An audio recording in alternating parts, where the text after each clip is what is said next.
Hello there, you amazing viewers and subscribers, and welcome to a brand new Doctor Who ranking video for today. So for this Doctor Who ranking video, I'm going to be ranking basically 19 out of 21 stories I have actually seen or experienced from the second Doctor. So I've already done one of these type videos for the first Doctor.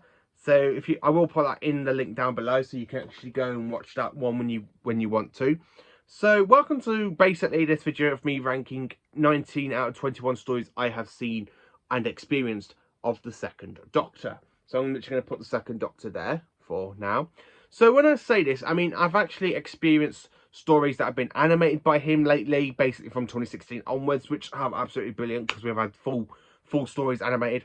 And then of course back in 2006, that's when the animations first started, and 2013, 2014. So I have seen some of these stories and managed to experience them for the first time back when I was a teenager, and I absolutely found it fantastic. I mean, I was 17 when we got to the 50th anniversary of the show, and now I'm 27 years old. So 10 years later now we're on the 60th anniversary. I've managed to experience in the last 10 years more of the second Doctor than I ever have done before. And I do really appreciate that, because the second Doctor to me has really come a very long way in the last 10 years. I mean, 10 years ago we found, the BBC actually found Amy of the World and the Web of Fear, and those stories came out and I experienced them. And I kind of gone and picked up other stories to experience. And of course now my Doctor Who collection, I got a load of Trout stories. I mean, I've actually gone and experienced 19 out of 21. So the two stories I haven't really experienced, and the thing is though, when I say it's just like animations, that lot, I have got Target books as well, which also helped me to experience the story as well. But I'm gonna have to be honest with you, the stories that I haven't really experienced through Target book or any other type of media for the missing stories is the Highlanders, which introduces us to Jamie Mcquimmon. I do really want to listen to this one. I absolutely do love this. I think I will probably enjoy this story, because it introduces Jamie, who is basically one of the longest running companions to the Doctor. Also, I haven't really experienced the Space Pirates. Yes, I know. Episode 2 is out on DVD in the Lost in Time box set, but I don't really want to watch episode 2 without basically reading what's happening for the rest of the story, because I do kind of want to try and track down the Target books, so that way I can actually read what's going on in the Space Pirates before I can go and see what's going on, you know, for the episode, because I kind of just want to experience the Space Pirates more, I have to be honest with you. So I have experienced 19 out of 21 stories of the second Doctor's run. I absolutely do enjoy the second Doctor. As I say, he is my third favourite incarnation of the Doctor. Every single one of his stories are done so brilliantly. I don't know what it is, but Troughton just really takes the screen appearances. He's absolutely brilliant, he's absolutely amazing, and I just really do enjoy the second Doctor. I mean, half of his facial expressions that he does is absolutely brilliant, where you kind of got some in, like, say, like stories like the Tombs of, like the Moon Base, and he's there talking, he goes, "There's some corners in the universe that have bred the most terrible things that must activate in anything we do not believe in. They must be fought." I absolutely do like Patrick Troughton, because the way Troughton does the storyline and everything else is absolutely brilliant. It's absolutely amazing. I mean, VHS wise, I've only got like four stories complete. I have got part of a story on VHS, which has only got episodes 1 to 5 of the War Games, so I do need to kind of experience and track down other stories for Troughton on VHS. So yeah, let's dive into the stories I have seen from worst to best, in my opinion.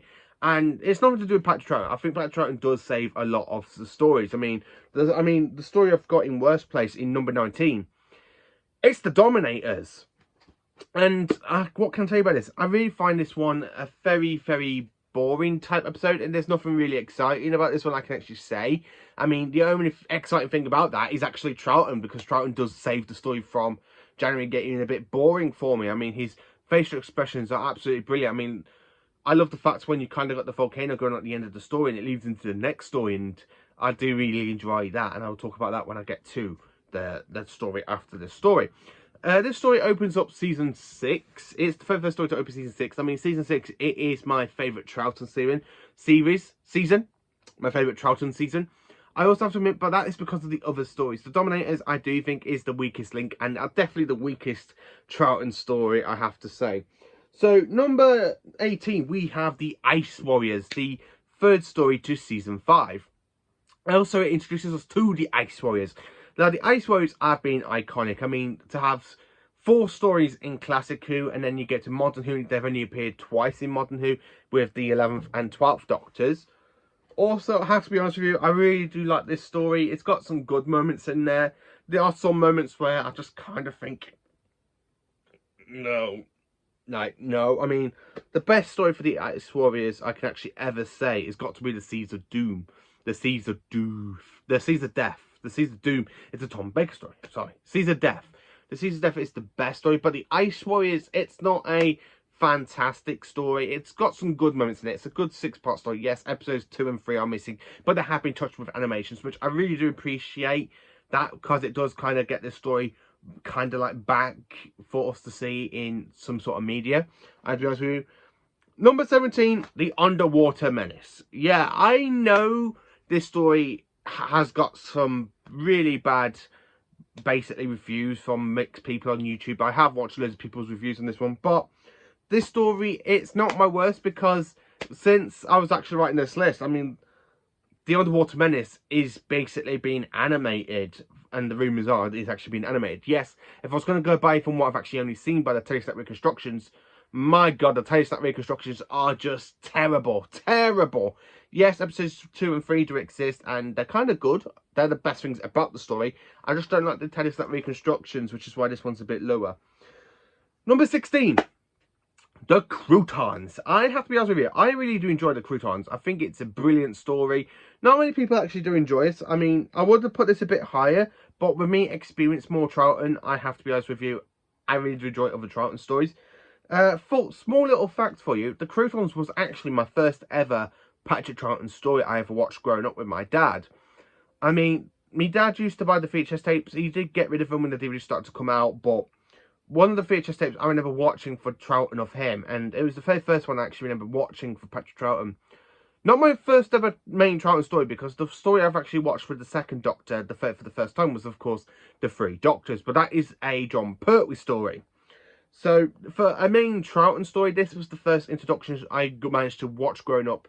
Back when I was around about 5 or 6, I remember my dad buying this on VHS, and I remember sitting down on the settee at one point, and I remember sitting down watching this story with him, and I absolutely loved it, because this is the one story of Trout, and I just kept rewatching and rewatching and rewatching on VHS until basically the DVDs came out, and basically my dad got rid of the VHS tapes, and basically the main DVDs, the very first main Troughton story I ever watched on DVD with my dad was actually Tomb of the Cybermen. And that's something to say that. But the Croutons was actually my first ever piece of the second Doctor media I kind of watched, and I'll be honest with you, it has actually grown on me. I don't think it's terrible. I think it's absolutely brilliant. I really do like the Croutons kind of basically design and stuff. I love the fact they're going to try and destroy the TARDIS, and the Doctor basically sets the HADS, the emergency hostile action, which basically does not get reactivated until later on in the Matt Smith era. But I do kind of love the Croutons for that. Number 15, The Faceless Ones. The Faceless Ones was animated and released to us in 2019. I have to be honest with you, I actually enjoy the Target book more than I do for the animation. I don't know why, but I just absolutely do enjoy the Target book a lot more than I do for the animation.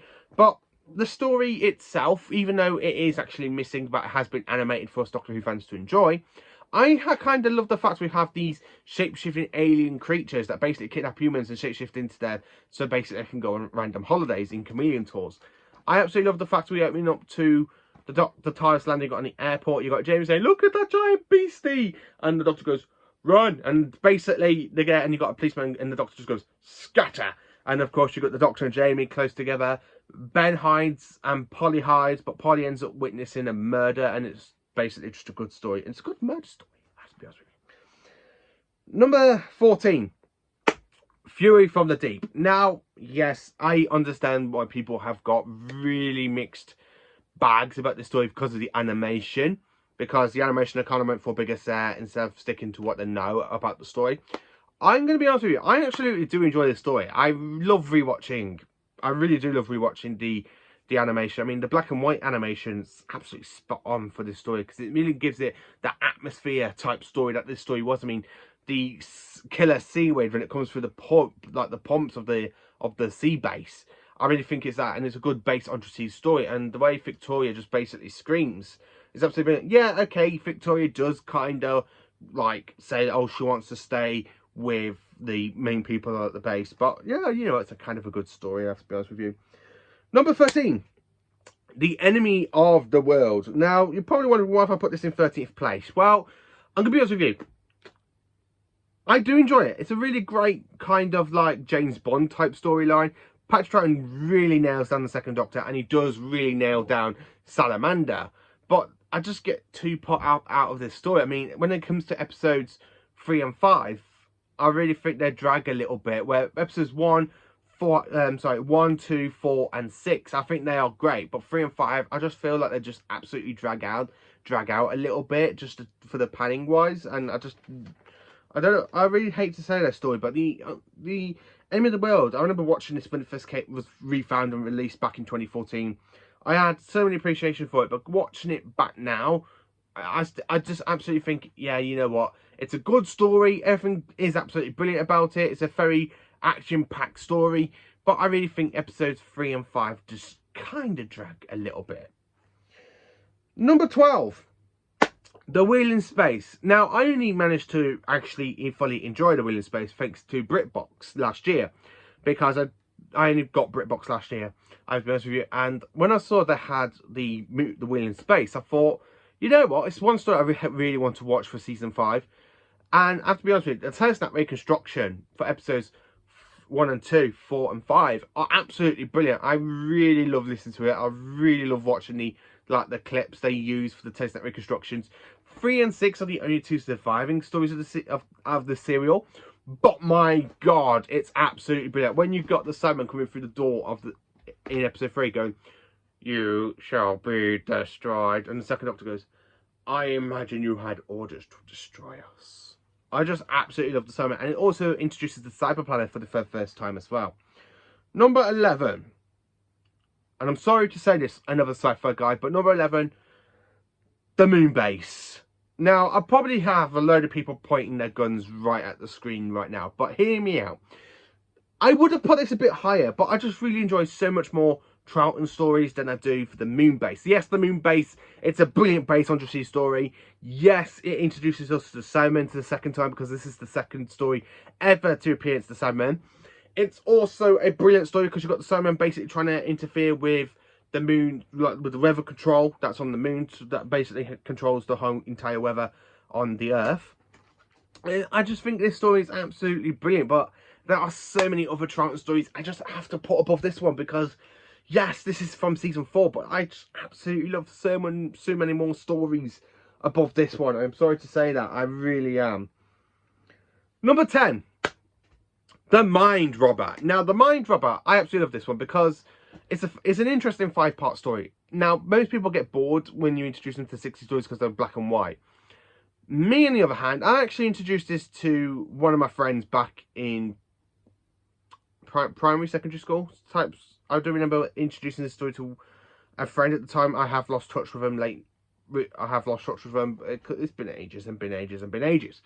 I remember introducing this story to them, and they absolutely love it because of the way the TARDIS breaks up after basically going into the thingy-majiggy. I can't remember what it's called, sorry, where it's basically like a massive white screen and you got toy robots, and of course they're going to the TARDIS. You've got the Doctor say, that sound, that vibration, and he's there trying to concentrate, and he's telling Jamie and Zoe to concentrate, and they actually blow up, and the TARDIS basically falls apart, and you kind of got the Doctor just spinning out of control. You've got the TARDIS there at the console, you've got Jamie holding onto it, you've got Zoe screaming, "Jamie, the Doctor! Ah! Ah!" I really love that little bit. I mean, Fraser Hines does come down with chicken pox during the filming of the story, so Jamie was replaced by a different actor, but it was all sorted back. I just really love this story. The Mind Robber is absolutely brilliant. Number 9, The Macra Terror. Yes, I never really thought I would actually enjoy the story more than I actually do. I mean, this is my 9th favourite Troughton story, baby. It's absolutely brilliant. I mean, the Macra, basically the very first appearance I actually saw the Macra was back in 2007 when Gridlock. I didn't even know Troughton actually encountered these creatures until it came out on the Blu-ray when it was released, and I went back and looked it up and I'm like, ah, so Troughton first encountered the Macra. That's how the 10th Doctor knew them. And I have to be honest with you, I really do like the macro, because in this one there's so much different to their counterpart in Gridlock. I mean, this one, there are intelligent beings that took over a human colony. My God, absolutely brilliant. There is no such thing as macro. There is no such thing as macro. And when you kind of have the macro with these big giant crab eyes, it's absolutely brilliant. I think the animation pulls the story off really well. If this story was existing, I don't think it would have very, very high regardance to the story, because I think if for a 60s budget, the giant macro will probably be an epic fail. But thanks to the animation, it really does live well in my head. I really love this story. It's absolutely brilliant. Number 8. Number 8. It's the War Games, Troughton's final story. Now, this is a 10-part epic story. And when I say it's 10 parts, it is Troughton's final story. Let me go about it. I love the warlords. I love the fact they've gone around kidnapping humans from the Roman time period, World War One, the Scottish Liberation. Is it Scottish Civil War? Something like that. Anyway, American Civil War. You got the Scottish there. You got the Romans. I really do love the story, because basically they're running through one time zone to get captured, and then go through another time zone, and then they get captured, and they go into this kind of ties that the War Chief has built from, because the War Chief is actually a Time Lord. And of course, he does recognise the Doctor since Gallifrey. I really just love this story. It's absolutely brilliant. And of course, Troughton gives us a fantastic performance when he's there trying to stand up to Time Lords, where he goes, "We have been observing the evil in the galaxy. I have been fighting against it." And when it comes to his actual exile, I think that's played out really, really well. Really, really well. Number 7. And I'm sorry to say this, but the Seeds of Death is basically the next one. I would have put this a bit higher, because I just really love this story, but I have to be honest, the top 6 are the ones I really enjoy. I did try to put this one a bit higher, but it can't be my number 1, it can't be my number 2, it can't be my number 3, and I just cannot put it anywhere near the top 5, because I just really enjoy my top 5 more than I do for this one. Now, the Seeds of Death, it is a fantastic Ice Warrior story. It's absolutely splendid. It's absolutely amazing. I mean, I love that scene when you kind of go aboard the team mats and you got the second Doctor basically encountering the Ice Warriors, and they're there chasing after him. He goes, "Oh my word," and he's just there running around one bit, and he was there running around the other bit, and then of course you kind of get to like this 3D mirror, so Trout and just goes like that, and he literally just carries on running, and then he's there running, and you've got an Ice Warrior out the door, and he goes, "Oh no," and he runs back again. I really love that scene, because you just got that fantastic scene when you kind of got Trout and kind of like going, "Oh," and he's there running, and you got the Ice Warrior going like that. I really found that bit funny. I really just loved how that started, where he just goes, "Ah," and he's there running, and you got the Ice Warrior just basically going like that, chasing after the Doctor, and the Doctor is there captured by two, and goes, "Your leader will not be happy if you killed me. I'm a genius." Genius. I also love the fact when you kind of got like the foam, but the bubble foam that basically is going to kill the entire planet. And I love the fact how Trout is there banging on the door going, "Bum, bum, dribble, oh my word," and he literally just explodes in his face. I really found that funny as well. I don't know what it is, but Troughton's just absolutely brilliant in this story. Oh, I just absolutely love it. I really do love it when you've just got him running around the corridors and goes, "Oh," like that, and he's just there, carries on running, and you got this. I really just love that scene. I just absolutely love that scene in episode 3. I have to be honest with you. Number 6. In 6th place, it has to be the Abominable Snowman. Now, when the story was announced it was going to be coming out in animation last year, I had to be honest with you. I kind of went and bought the Target book first, and I read the Target book before I wanted to watch the story, because it was the one story I never experienced with Troughton for season 5. Well, there was only 2 stories for season 5 I haven't really experienced, which was the Abominable Snowman and the Wheel in Space. But I went and got the Target book before the animation came out, and I really enjoyed the Target book, and the animation really does live up to my expectations of that story, because when I read the Target book and then when the animation came out for the story, I really love it. I just absolutely love it, and it's in basically 6th place, because I had to put this above the Seeds of Death, because yes, I think it's absolutely brilliant for a Yeti story. I absolutely love the fact that this story was actually filmed up in North Wales. Basically, it was filmed up at Snowdon for Tibet. I mean, they actually used Snowdon for Tibet with the monks and stuff. And I would have loved to have been back in 1965, 1966, 1967, just so I can go up there and watch them film this story. I mean, imagine walking around Snowdon, you just got the Yeti coming about the place in Wales. I would have loved to see what that would have looked like in 60s when they were filming. I mean,